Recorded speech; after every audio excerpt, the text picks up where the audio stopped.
Halo semuanya, kembali lagi bersama Miss. So today we are going to learn about grammar. Nah, hari ini kita akan bahas grammar yang judulnya itu future forms. Seperti yang kalian tahu, future itu adalah masa depan. Maka kita akan bahas beberapa tenses yang berkaitan dengan masa yang akan datang. Oke, apa aja tensesnya? Yeah, the first tense that we are going to discuss today is future continuous. And then the second one future perfect, and the last one future perfect continuous.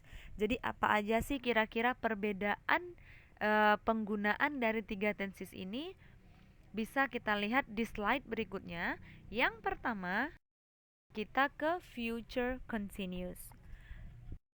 Oke, jadi future continuous itu digunakan dalam dua hal. Yang pertama, menyatakan kejadian yang sedang terjadi pada masa yang akan datang. Sedang terjadi di masa yang akan datang. Mungkin kalau dalam bahasa Indonesia, beberapa di antara kita pernah bilang seperti ini.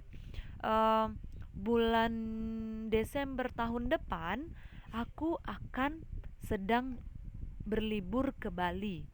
Atau bisa seperti ini, hari Selasa minggu depan aku akan sedang pergi bersama teman dekatku. Seperti itu ya. Dalam bahasa Inggris kalimat seperti ini diungkapkan dalam future continuous. Let's take a look at the example. Yang pertama, I will be having dinner with my family at 9 o'clock tonight. Jadi maksudnya jam 9 malam ini dia itu sedang makan malam sama keluarganya. Jam 9 nanti malam, pas jam 9 kalau tengok kalian lihat jam 9, oh, Denny lagi makan malam nih sama keluarganya gitu ya. Karena dia bilang I will be having dinner with my family at 9 o'clock tonight. Bisa kalian lihat saya tebalkan will be having dinnernya. Karena will be having dinner ini menunjukkan bahwa tenses ini adalah tenses future continuous. Ada will, ada be, kemudian ada verb ing. Nah, yang kedua, menyatakan sesuatu yang sedang berlangsung ketika sesuatu yang lain terjadi di masa yang akan datang. Menyatakan sesuatu yang sedang berlangsung ketika sesuatu sedang terjadi di masa yang akan datang. It's a little bit confusing, I guess. Agak sedikit membingungkan ya. Jadi di sini ada dua kejadian. Yang satu kejadian sedang terjadi ketika yang lain terjadi juga. Contoh nih, I will be doing my homework when you come to my house. I will be doing my homework when you come to my house. Jadi, ketika nanti kau datang ke rumahku, aku pasti sedang ngerjakan PR. Kalau nanti kau datang ke rumahku, pasti aku lagi sedang ngerjakan PR, gitu dia. Jadi ada dua kejadian, yang satu sedang berlangsung, yang satu terjadinya di masa yang akan datang ya. Dua-duanya ini terjadi di masa yang akan datang, tapi yang satu sedang berlangsung dan satu lagi terjadi gitu aja. Jadi makanya I will be doing my homework when you come to my house. Nah, apa aja sih time signal dari tenses ini? Ada banyak di sini yang semuanya itu sudah pasti di masa yang akan datang ya. At this time next month, pada saat ini bulan depan, kemudian in a few weeks time, dalam waktu beberapa minggu ke depan, at 7 o'clock tomorrow, pada jam 7 besok, tomorrow morning, besok pagi, by this time tomorrow, pada saat ini besok, at the same time tomorrow, pada saat yang sama besok. Kemudian ada when plus simple present tense plus and if plus simple present tense ya. Nah, jadi ingat tenses ini adalah tenses yang menceritakan suatu kejadian yang sedang berlangsung di waktu tertentu di masa yang akan datang. Nah, di sini ada rumusnya, rumus positif, negatif, dan interrogatif. Tidak perlu saya jelaskan lagi, yang pasti bisa kalian lihat di kalimat positif ada subject plus will or shall plus be plus verb ing. Jadi will be plus verb ing ini adalah kunci dari tenses future continuous ini. Next, move to future perfect tense. Ya, untuk penggunaan future perfect tense itu juga ada dua. Yang pertama, menyatakan sesuatu yang telah selesai dikerjakan di waktu yang akan datang. menyatakan sesuatu yang telah dikerjakan di waktu yang akan datang. Contoh, by the end of next month, he will have studied in universities. Nah, akhir tahun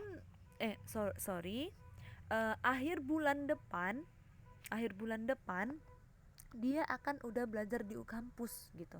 Jadi di akhir bulan depan dia sudah akan belajar di kampus gitu ya. Jadi ada satu kejadian yang sudah terjadi pada waktu tertentu di masa yang akan datang. Berikutnya, menyatakan sesuatu yang sudah terjadi sebelum kejadian lain di masa yang akan datang. Ini juga ada dua kejadian. Yang pertama, I will have done the homework when you come to my house. Jadi nanti ketika kau datang ke rumahku, PR-ku akan sudah kukerjakan.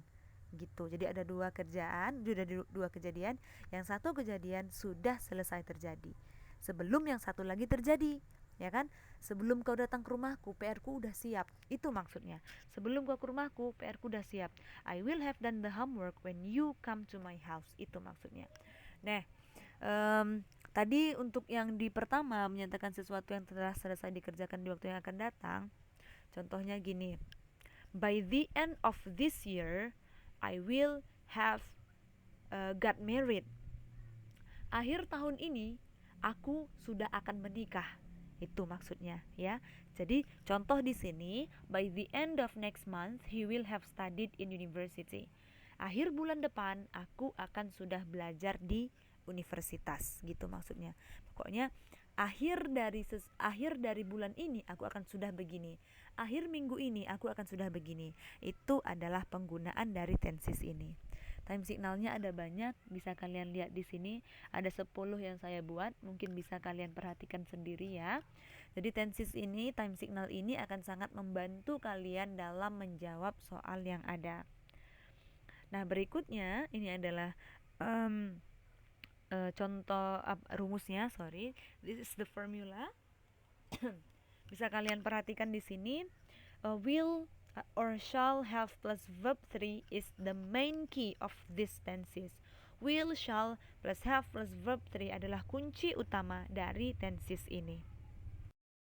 Yang terakhir kita akan bahas tentang future perfect continuous tense.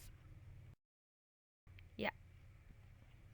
Future perfect continuous tense ini digunakan untuk menyatakan sudah berapa lama sesuatu terjadi di masa yang akan datang.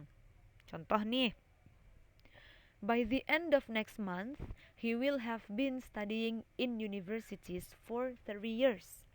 Maknanya, akhir bulan depan, dia sudah belajar di kampus selama 3 tahun. Jadi di sini ada durasi waktu. Sudah berapa lama dia melakukan suatu kegiatan.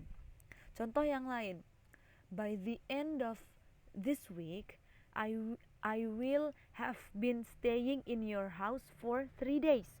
Maksudnya, akhir minggu ini sudah 3 hari aku di rumahmu. Itu maksudnya. Akhir bulan depan sudah 5 hari aku tak makan-makan. Misalnya seperti itu ya. Kemudian, akhir tahun depan sudah 2 bulan aku tidak berjumpa denganmu. Gitu.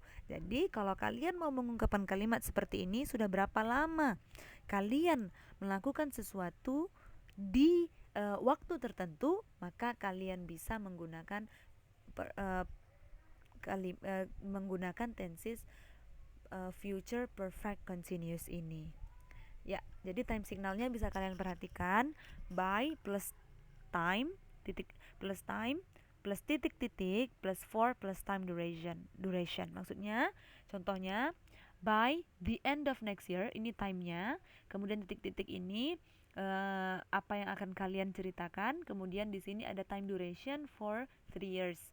Misal seperti tadi, by the end of next year he will have been studying in universities for 3 years or for 5 years and etc. Nah, biasanya kalimat ini ada for 3 years, for 5 years, for 3 months, for a few days dan lain sebagainya ya. Ada for-nya yang maknanya selama sekian hari, selama sekian tahun, selama sekian bulan. Nah, bisa kalian lihat di sini. Jadi will, shall, plus have, plus been, plus verb ing adalah kunci dari kalimat ini. Untuk negatif dan interrogatifnya bisa kalian perhatikan sendiri pada rumus ini. Oke? Saya rasa itu aja yang saya jelaskan hari ini. Terima kasih atas karena sudah menonton video saya. If you have any questions, please feel free to chat me. See you.